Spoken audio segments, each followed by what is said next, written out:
Olá, carinhos! Como estamos, nono ano? Galera, como é que vocês estão? Tá tudo bem? Eu espero que vocês estejam tranquilinhos, belezinha e simbora para nossa próxima aula, nossa aula 2. E eu me chamo La Maestra Tainá. Simbora! Hoje a gente vai falar um pouquinho de gramática. Ah, professora, eu não acredito, lá vai a senhora com essa história de gramática. Infelizmente, quando a gente aprende uma língua estrangeira ou quando a gente aprende qualquer outra língua, a vida não é só vocabulário. A gente não pode aprender somente o vocabulário, porque a gente não vai só falar. A gente também precisa ler, interpretar e escrever corretamente. Então, hoje nós vamos falar sobre la voz passiva, que também vamos falar um pouquinho do uso do se. Opa, foi para onde não era para ir, o uso do se, certo? Então, vamos olhar. O que é a voz passiva? Vocês já estudaram a voz passiva e a voz ativa na língua portuguesa? Com certeza! Eu tenho certeza absoluta que vocês já estudaram a voz passiva e a voz ativa. A voz passiva, ela é chamada assim por quê? Porque o sujeito, que normalmente é quem pratica a ação do verbo, quando está na voz ativa, é o sujeito que é agente, é ele que vai agir, é ele que vai falar, é ele que vai fazer a ação. No caso da passiva, ele não pratica a ação, ele não vai praticar a ação. Ele sofre a ação ou recebe essa ação. Enquanto na voz ativa o sujeito pratica a ação, ele faz com que algo ou alguém sofra ou receba a ação. Na voz passiva, é ele quem vai receber a ação, é ele quem vai sofrer a ação. Enquanto na construção ativa, o sujeito a pratica, como eu acabei de falar. Aí vocês têm aqui uma tirinha da Mafalda, aí nessa tirinha nós temos não se admitem moscas. Não se admitem moscas, aí você pode ver, não se admitem moscas, não se admitem moscas. E aí tem um negocinho aqui, uma pranchinha de matar mosca, e a mosca caiu lá fora. E a Mafalda diz, analfabeta, disse que a mosca não sabia ler. Não se admitem moscas. Olha aqui o meu verbo sendo o meu sujeito sendo quem sofre a ação. Quem sofre a ação nessa frase, não se admitem moscas, é o meu sujeito. Quem é o sujeito? Moscas. Moscas não são admitíveis aqui. Seria a frase na voz ativa. Na voz passiva, não se admitem moscas. O que não se admite? Moscas. Olha lá, mudou totalmente a forma de escrita. Beleza? Então vamos ver isso mais calmamente. A voz passiva, ela é utilizada quando não se conhecem o agente da ação. A gente vai utilizar essa voz quando nós não conhecemos quem é a pessoa que está fazendo essa ação. Lembra lá na frase da Mafalda? Não se admitem moscas. Mas quem que não está admitindo moscas? Quem que não está aceitando? Não tem uma pessoa específica, não tem um sujeito específico no verbo. Ou ainda, quando não é interessante identificar, não interessa. Sabe quando a gente coloca uma placa? Vende-se esta casa. Esse vende-se esta casa já está na voz passiva. Quem é que está vendendo? Eu não sei. Não sei quem é o dono daquela casa que está vendendo. Eu não sei quem foi que escreveu aquela placa. Não me interessa, porque o que interessa é a mensagem que está sendo passada. A utilização da partícula se, que em português ele vem separado com o hífen, em espanhol não tem o hífen e ele vem antes do verbo, diferente do português. E ele serve para quê? Para formar dois tipos de orações em voz passiva. A voz passiva sintética, que é aquela que em espanhol se diz refleja, e as orações impessoais, que são aquelas que não vai ter uma pessoa específica.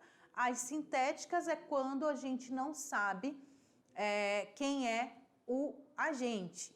E o impessoal é quando não importa quem é, porque não está se referindo a alguém especificamente.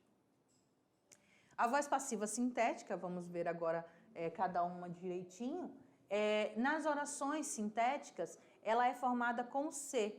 E esse C, ele vem antes do verbo, diferente da língua portuguesa, que ele vem junto com o verbo separado por hífen. E sempre está em terceira pessoa do singular ou do plural. Se vende ou se vendem. Em português ficaria vende-se ou vendem-se, certo?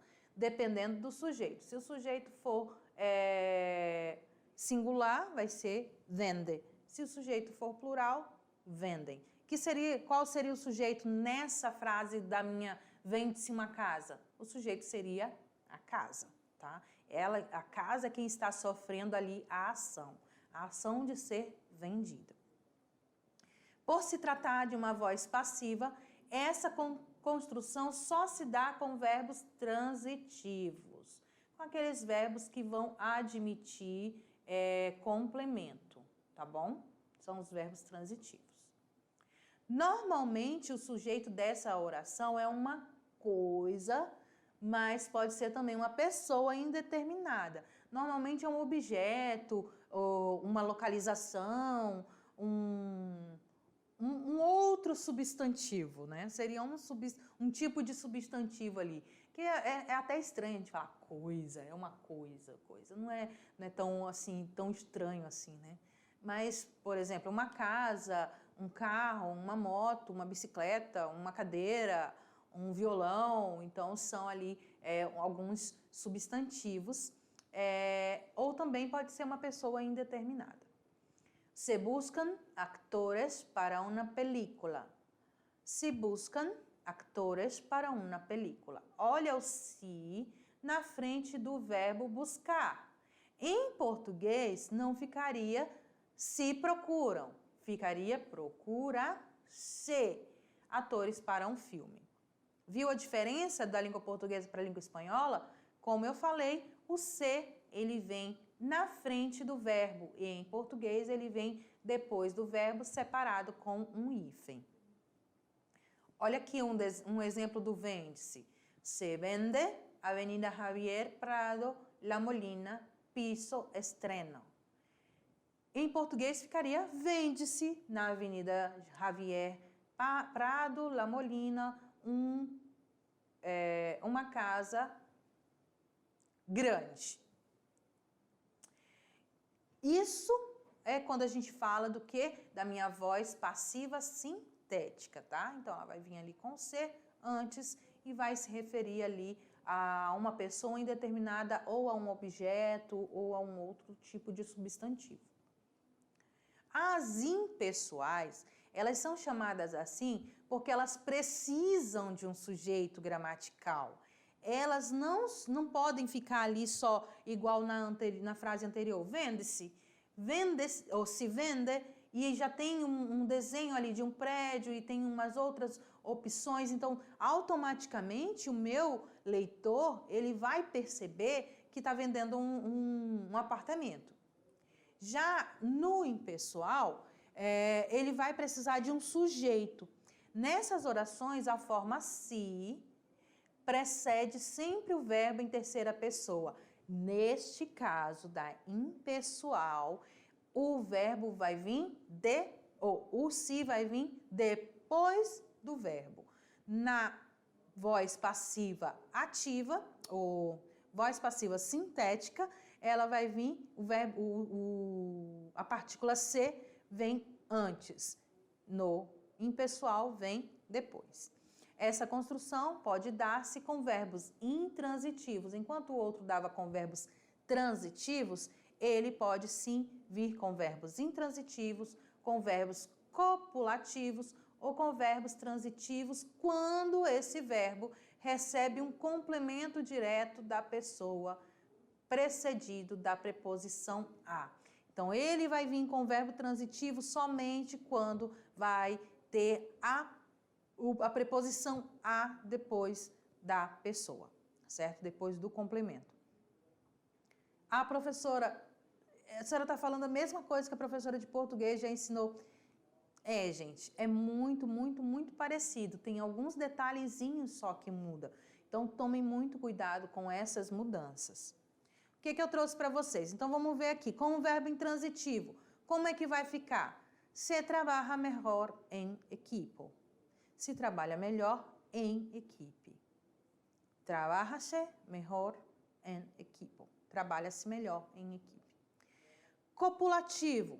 Se está melhor solo que mal acompanhado. Se está melhor sozinho do que mal acompanhado. E com o verbo transitivo, se busca a los culpables del crimen. Olha o a aqui que eu falei para vocês, ó.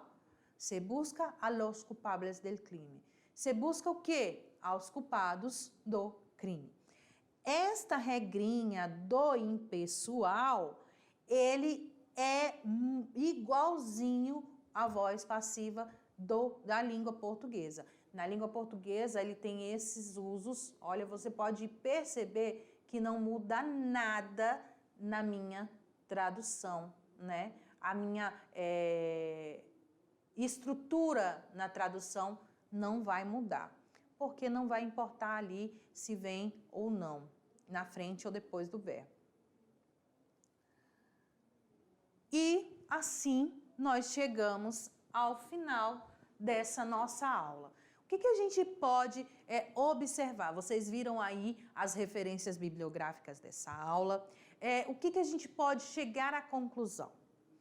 Primeiro, nós estudamos ali um pouquinho de vocabulário, né? As partes da casa, como é que eu falo os nomes dos parentes. Depois dele, eu venho trabalhando a voz passiva. Falei um pouquinho sobre como é a diferença da voz passiva e da voz ativa e como é que se trabalha cada uma, tanto em língua portuguesa quanto em língua espanhola.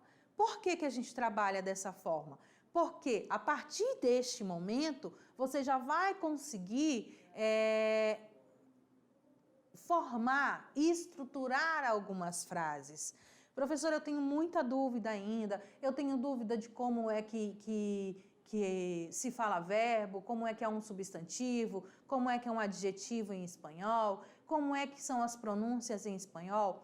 Não se preocupe, se você nunca estudou espanhol, vocês podem entrar no nosso canal, no canal da Mediação Tecnológica e vai lá nas aulas do 6º ano, do 7º ano e do 8º ano. Vocês juntando elas, vocês podem ter um apanhado de todo o conteúdo necessário para que vocês cheguem nesta etapa, que é a etapa do 9º ano.